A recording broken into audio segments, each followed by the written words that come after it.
SSC পরীক্ষায় golden A plus না পেয়ে আত্মহত্যা করেন এক শিক্ষার্থী। ওর কাঙ্ক্ষিত রেজাল্টটা পায়নি। ওর কাঙ্ক্ষিত রেজাল্ট ছিল এ প্লাস না পেয়ে ও এ গ্রেড পেয়েছে।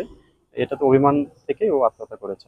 10 জুলাই দুপুরে ফলাফল প্রকাশিত হলে কাঙ্ক্ষিত গোল্ডেন এ প্লাস না পাওয়ার হতাশায় বগুড়ার শেরপুর উপজেলার আরডিএ মাদ্রাসা পাড়া গ্রামে এমন অনাকাঙ্ক্ষিত ঘটনা ঘটে। এসএসসি রেজাল্ট বের হওয়ার পরে তার ছাত্রী হিসেবে সে খুব ভালো ছিল, মানে তার একটা সাবজেক্টে লেটার আসে না, না আসার কারণে সে গোল্ডেন পায় নাই, গোল্ডেন এ প্লাস পায় নাই, শুধু এ গ্রেড পাইছে। পাওয়ার কারণে তার বান্ধবীরা সবাই ভালো রেজাল্ট করছে, সে তার মনে আবেগটা ধরে রাখতে পারে, ধরে না রাখার কারণে সে আর কি ফ্যানের সাথে তার ওড়না দিয়ে সুসাইড করছে। সব বিষয়ে ভালো নম্বর পেলেও গণিতে এ প্লাস জোটেনি শিক্ষার্থী সুমাইয়ার।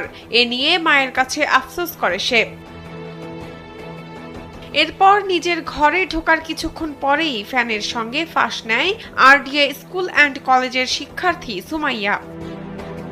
ঝুলন্ত সুমাইয়াকে উদ্ধার করে শেরপুর উপজেলা স্বাস্থ্য কমপ্লেক্সে নিয়ে গেলে কর্তব্যরত চিকিৎসক তাকে মৃত ঘোষণা করেন। মেধাবী, স্বল্পভাষী ও ভদ্র ব্যবহার করা সহপাঠীর এমন কাণ্ডে হতভম্ব তার সহপাঠীরা।